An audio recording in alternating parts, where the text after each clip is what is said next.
દિલ્હીના જંતર મંતર પર 34 દિવસથી પ્રદર્શન ચાલી રહ્યું છે અને સોનમ વાંગચુક છે એ ભૂખ હડતાળ પર છે. એનો આજે 26મો દિવસ છે. શિક્ષણ વ્યવસ્થામાં સુધારાની માંગ છે. નીટ પેપર લીકની અંદર જે પેપર લીક થાય છે એને લઈને સારી એવી વ્યવસ્થાઓ કરવામાં આવે એવી માંગ છે. આ બધી જ માંગની સાથે દિલ્હીથી જે તસવીરો આવી છે, તસવીરો બહુ જ ચિંતાજનક તસવીરો છે. ક્યાંક પોલીસ બળ પ્રયોગનો ઉપયોગ કરી રહી છે, ક્યાંક પ્રદર્શનકારીઓ છે એ ખરાબ વર્તન કરી રહ્યા છે, એવી પણ તસવીરો ગઈકાલે સામે આવી છે. આ બધા જ વિષયો પર વાત કરવી છે. આપણી સાથે એડવોકેટ મેહુલભાઈ બોગરા જોડાયા છે. મેહુલભાઈ, જમાવટમાં આપનું સ્વાગત છે. ધન્યવાદ. મેહુલભાઈ, સૌથી પહેલા તો દિલ્હીની અંદરથી જે તસવીરો સામે આવી પ્રદર્શનકારીઓ પર 20 જુલાઈના દિવસે ચલો સંસદનું જે આહવાન કરવામાં આવ્યું અને પછી જે તસવીરો સામે આવી, ક્યાંક પોલીસ વર્દી વગર હતી, ક્યાંક નેમ પ્લેટ ગાયબ હતી પોલીસની, ક્યાંક ટીયર ગેસના સેલ છોડવામાં આવ્યા. એ સિવાય પોલીસ કર્મચારીઓએ જે પ્રદર્શનકારી મહિલાઓ છે એની સાથે ખોટું વર્તન કર્યું. આ બધી જ તસવીરો પર વિગતે વાત કરવી છે. સૌથી પહેલા દિલ્હી પ્રોટેસ્ટ પર તમારી પ્રતિક્રિયા શું છે? સેજલબેન, આ બાબતે મેં એક આખો સંપૂર્ણ વિડીયો મારી પ્રોફાઇલ પર મૂક્યો છે. એમાં પણ કોમેન્ટ સેક્શનમાં જાઓ તો અંદરો અંદર ઝઘડા ચાલે છે. અહીં મુખ્ય વાત હું સ્પષ્ટ કરવા માંગીશ કે ના અભિજીત દીપકે, ના સોનમ વાંગચુક, ના નરેન્દ્ર મોદી, ના અખિલેશ યાદવ, ના રાહુલ ગાંધી, આમાંથી કોઈ મારા કુલગુરુ નથી. હું પોલિટિકલ પાર્ટીનો અથવા પોલિટિકલ ઇન્ફ્લુઅન્સ માણસ નથી. મને જે સાચું દેખાય એ બોલવા વાળો હું વ્યક્તિ છું. તો સીધી બાબત એ છે કે ન્યા હરેક આંદોલનને કીધું એમ પોલિટિકલી ઇન્ફ્લુઅન્સ હોય છે, તો આ આંદોલન પણ પોલિટિકલી ઇન્ફ્લુઅન્સ હશે, કોઈ મોટી વાત નથી. હરેક આંદોલનના બેકબોનમાં તો પોલિટિક્સ હોય જ.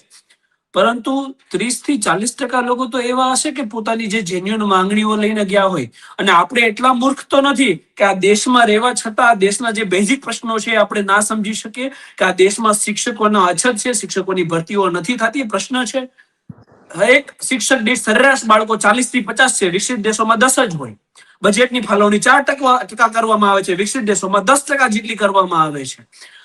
આરટીઈ ના નામ હેઠળ શિક્ષણમાં તમને એડમિશન તો મળી જાય પ્રાઇવેટ સ્કૂલોમાં, પણ પ્રાઇવેટ સ્કૂલો મસ્ત મોટી હજારો લાખોમાં પાછી રૂપિયા માંગે કે તમારે આરટીઈમાં એજ્યુકેશન જોઈએ છે તો તમારે પૈસા ભરવા પડશે. તો આ બેઝિક એજ્યુકેશનને લઈને પ્રશ્નો છે.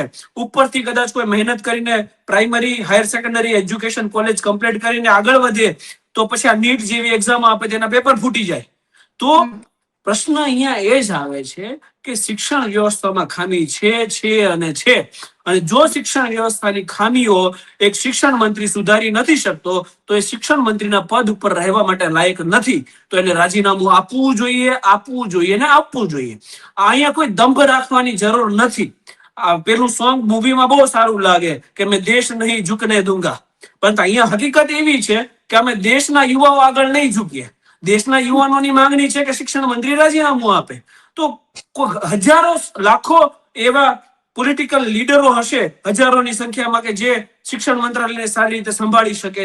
તો એવા કોઈ વ્યક્તિને તક આપો જે શિક્ષણ પદ્ધતિઓમાં સુધારો લાવી શકે. તો એ નથી કરવું. ટૂંકમાં અત્યારે સરકારને એક મેટર ઇગોઇસ્ટિક છે કે યુવાનો ગમે એટલો વિરોધ કરે, યુવાનને તોડી નાખો, માથા ફોડી નાખો, પરંતુ શિક્ષણ મંત્રીનું રાજીનામું તો નહીં મળે અને નહીં મળે. પણ આજનો યુવા છે એ ગમે એ સહન કરી લેશે. પાછું બીજું આવે છે કે પોલીસ ઉપર પથ્થર મારે છે. અરે ભાઈ, પ્લસ ને માઇનસ તો હોવાનું જ છે. તમે કોકને ધોકા મારશો તો સામેવાળો કંઈક તો કરશે જ ને.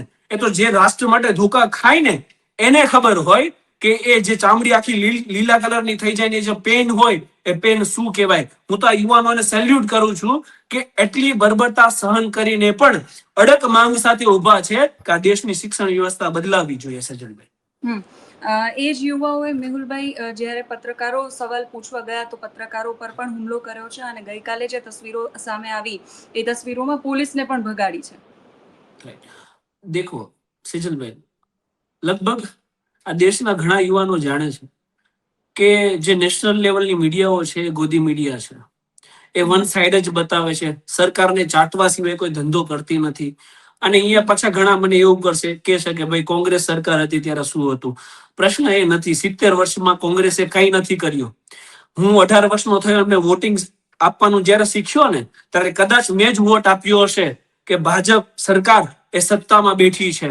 હાલ જે સત્તામાં 15, 20 વર્ષથી થઈ ગઈ એને સવાલ પૂછવો ને એ જ અમારો અધિકાર છે. જનજી જનરેશન એટલે કે પછીના જેટલા જન્મેલા બાળકો છે ને એ સવાલ માત્ર ને માત્ર સત્તા પક્ષને જ પૂછે અને વિરોધ પક્ષ સાથે કોઈ લેવા દેવા નથી. તો મુખ્ય પ્રશ્ન અહીંયા એ છે કે જ્યારે સત્તા ઉપર સવાલ પૂછવામાં આવે ત્યારે તમે દમન આચરશો તો એનો તમને ઉલટો રિસ્પોન્સ તો મળવાનો જ છે.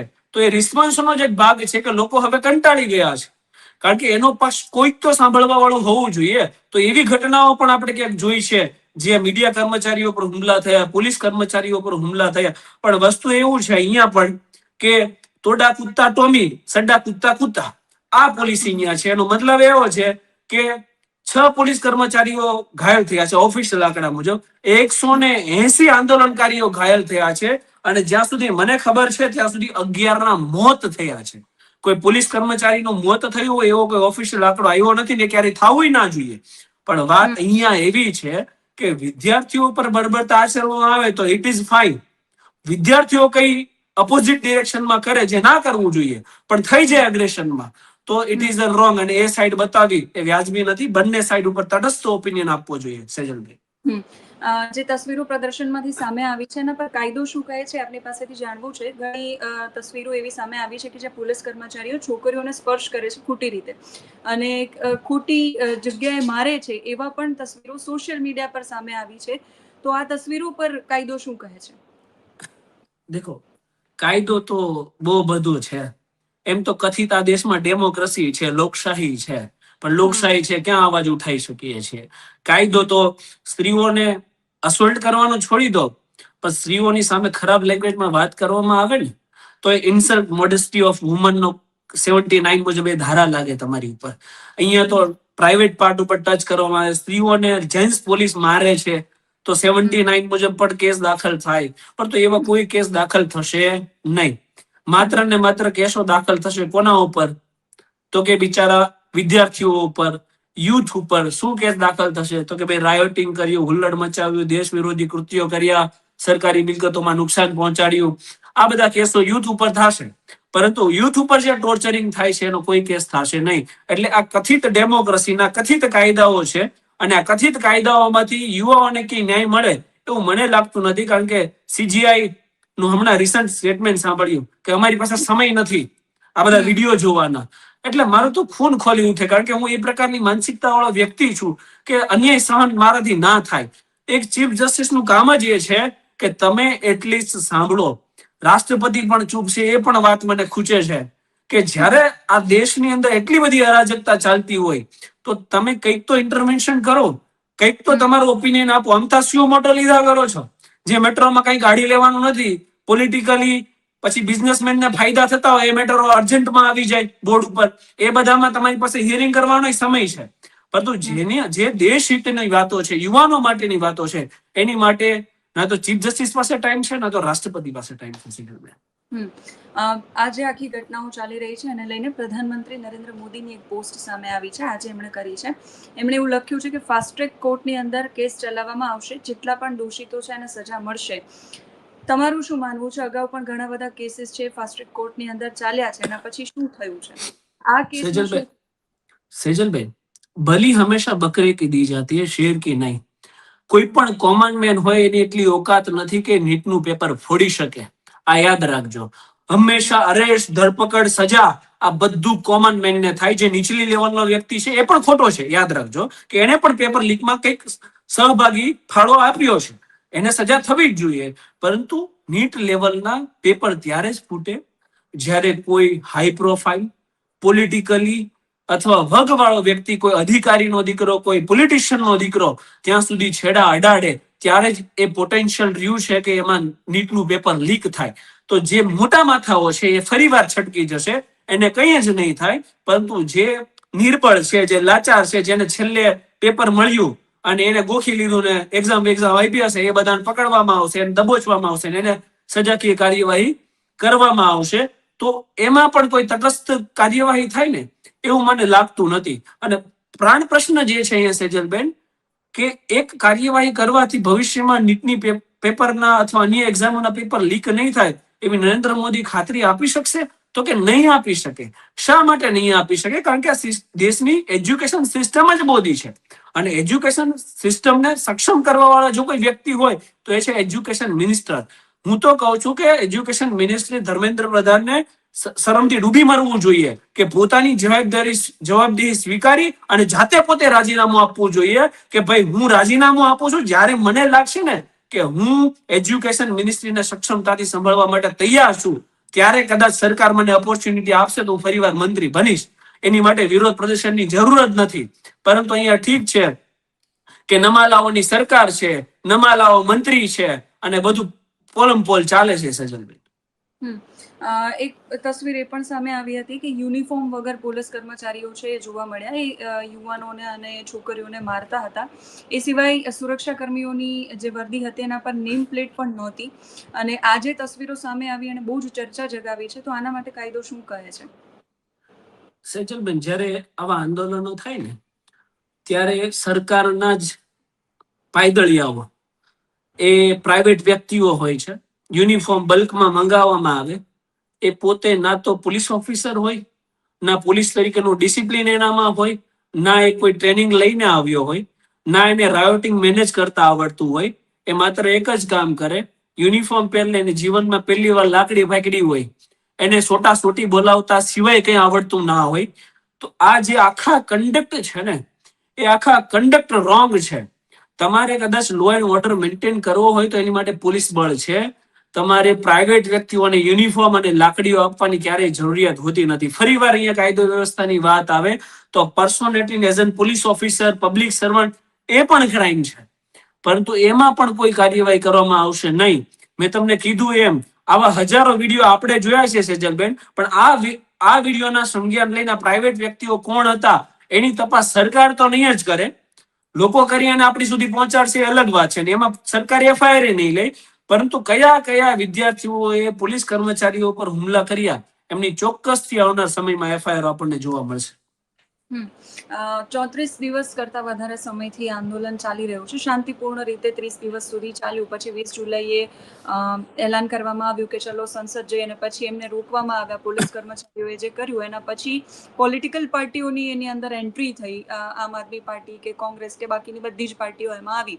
અત્યારે બધી જ પાર્ટીઓ જોરશોરથી લડી રહી છે. એક તરફ સોનમ વાંગચુક છે, એક તરફ CJP છે જેનું પ્રોટેસ્ટ હજુ ચાલુ છે, ઉપવાસ ચાલુ છે હજુ, અને બીજી તરફ બીજી પાર્ટીઓ છે. તમને શું લાગે છે હવે શું આ આંદોલનની અંદર થશે? હાઈજેક થઈ જશે પોલિટિકલી, કે પછી જે આંદોલન ચાલે છે એમાં કઈ વળાંક આવશે? સેજલબેન, હું અન્ના હઝારે આંદોલનને યાદ કરીશ. અને સરકારમાં ફરક હોય છે. હું એ ફરક જ અહીંયા મને નથી સમજાતો. હું અહીંયા મેં કીધું ને પહેલા જ કે મારા કોઈ કુલગુરુ નથી, કોંગ્રેસ કે ભાજપ કોઈ નહીં. પરંતુ અન્ના હઝારે આંદોલનમાં જયારે અનશન તોડવાની વાત હતી ને, ત્યારે મુદ્દો સંસદ ભવનમાં ઉઠ્યો અને સ્પીકરના આવા શબ્દો હતો કે અમે ખુદ એવું ઈચ્છીએ છીએ કે અન્ના હઝારેજી અનશન તોડી નાખે. તો એક સંસદ જે તે સમયે ચાલતી એ જોઈએ અને આજની સંસદ જોઈએ જ્યારે કોઈ અનશન વિશે વાત થાય, સોનમ વાંગચુક વિશે વાત થાય અને એ બાબતે ના તો સ્પીકર કોઈ ઓપિનિયન આપે અને ના તો સત્તા પક્ષમાંથી કોઈ મંત્રીઓ કોઈ ઓપિનિયન આપે, ના કોઈ ડિમાન્ડ સેટિસ્ફાય કરવામાં આવે, તો આપણને એવું થાય કે નહીં, પોલિટિક્સમાં ફરક હોય છે.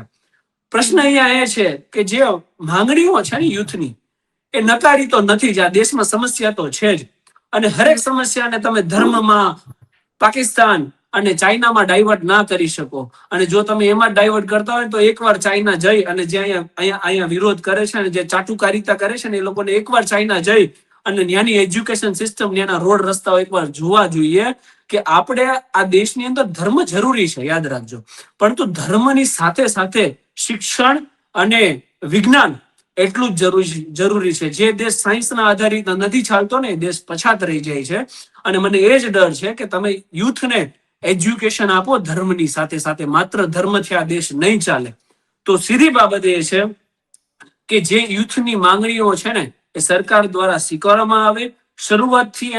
શરૂઆતથી જે લોકો હલ્લાબોલમાં નહોતા નીકળ્યા, પહેલા તો એ લોકો પીસફુલ પ્રોટેસ્ટ જ કર્યા હતા. પછી કોઈ વ્યક્તિ મરી જાય એની રાહ ના જોવાની હોય. અનશન કરીને મરી જાય તો વાર્તા પૂરી થઈ જાય એવું હોય. પછી તો એ લોકો રેલી માર્ચ કાઢવાના છે ને, છેક સુધી પાર્લામેન્ટ સુધી. કોઈ પણ વ્યક્તિના પેશન્સનો એક લિમિટ હોય. તો એ માર્ચ નીકળી અને પછી આ ઘટનાઓ બની. સરકારે પહેલા જ માંગણીઓ માની લીધી હોત તો પછી ક્યાં પ્રશ્ન જતો માર્ચ કાઢવાનો? તો સેજલબેન, એ પ્રશ્ન એ જ છે કે સરકારને સમજવું જોશે.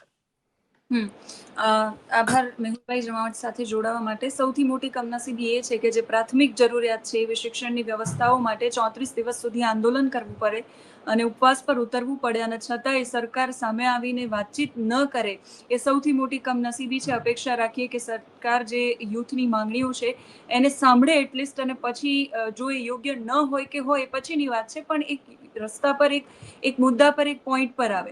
તમે શું માનો છો આ ઘટનાઓ પર એ કમેન્ટ કરીને કહેજો. અત્યારે આ વિડીયોમાં બસ આટલું જ. નમસ્કાર. ધન્યવાદ.